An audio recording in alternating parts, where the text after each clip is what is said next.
Hello mga kababayan. So today is December 31, 2024. Mamaya magbabagong taon na, so bukas 2025 na tayo. Ang lesson natin na nakita natin sa social media ay walang iba kundi ang kababaang loob, no, at pag-iwas sa gulo. Kasi ang magiging example natin talaga ay si Jan Amores. Si Jan Amores ay isang professional basketball player. Kaya nga lang mainit ng ulo, tapos hindi nag-iisip, pinaiiral yung init ng ulo nga. Tapos ewan ko kasi alam nyo guys, belief governs your behavior. Ewan ko naman kung ano yung pinaniniwalaan ni Jan Amores, kung bakit ganun ang behavior niya.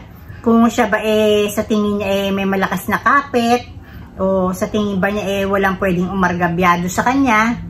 So hindi ko alam kung saan nanggagaling yung tapang at lakas ng loob ni Jan Amores sa pakikipagbasag ulo.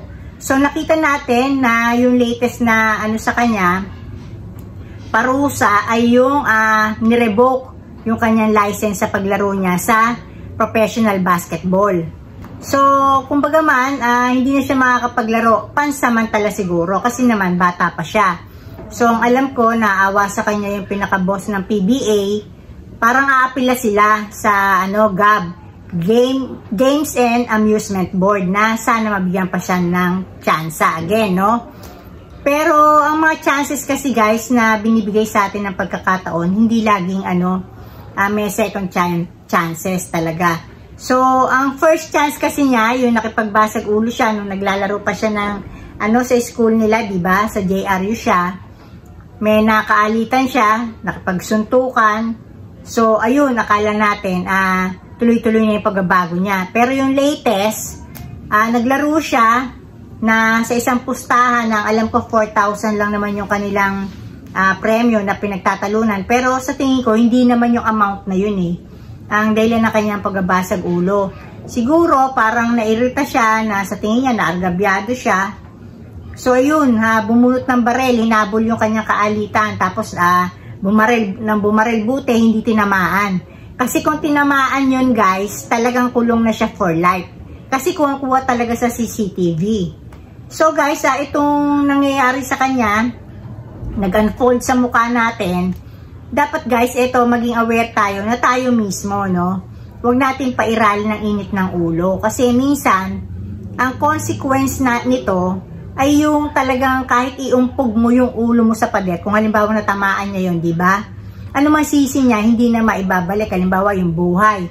Di syempre, kulong siya for life, di ba?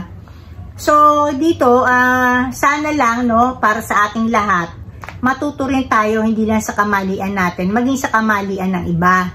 Na ang init ng ulo, pakikipagbasag ulo, wala yang patutunguhang maganda. Kasi kagaya niya yung kanya pinagkakitaan, 'di ba? Kasi sa paglalaro niya ng professional basketball, may sahod siya. So maliwanag, kikita siya sa legal na paraan. Dahil nandoon ang galing niya yung paglalaro ng basketball. Na sa tingin ko naman nag-e-enjoy naman siya doon kasi nga talent na niya yun So sana lang kasi bata pa siya at sabihin na natin na sana dito pa lang kasi hindi mo pwedeng sabihin na pagkatapos niya may gagawin na naman siya ulit, kunyaring na-lift na yung pagkaban niya sa paglalaro sa professional basketball, na-lift na pero uulit pa siya, di ba?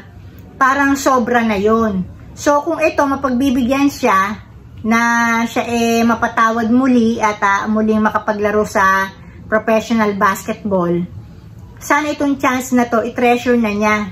Tapos, yung wag siyang agad na nati-trigger na halimbawa, akala mo, talagang inargabyado siya. Oo, inargabyado ka, pero may mga pang-argabyado na pwedeng pag-usapan sa mabuting paraan.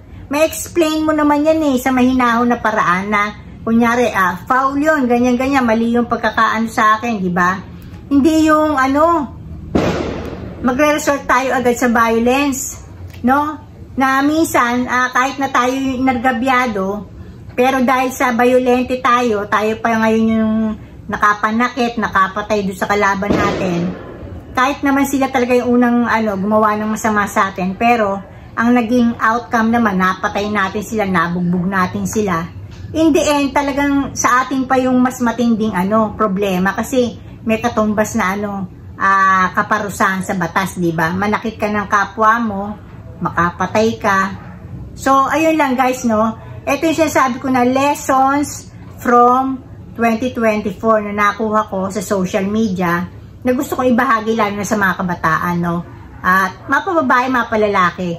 Iwasan yung pakikipagbasag ulo, yung violence, no?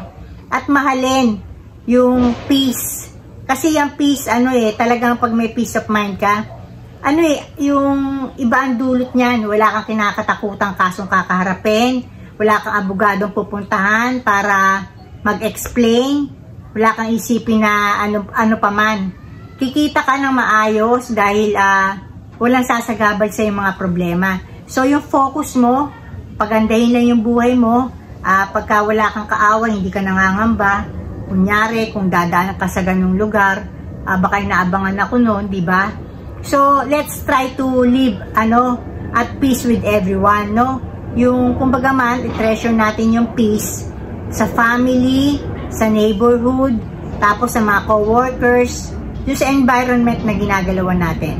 So, ayun lang guys, dito na ako, and blessings, blessings everyone. Bye!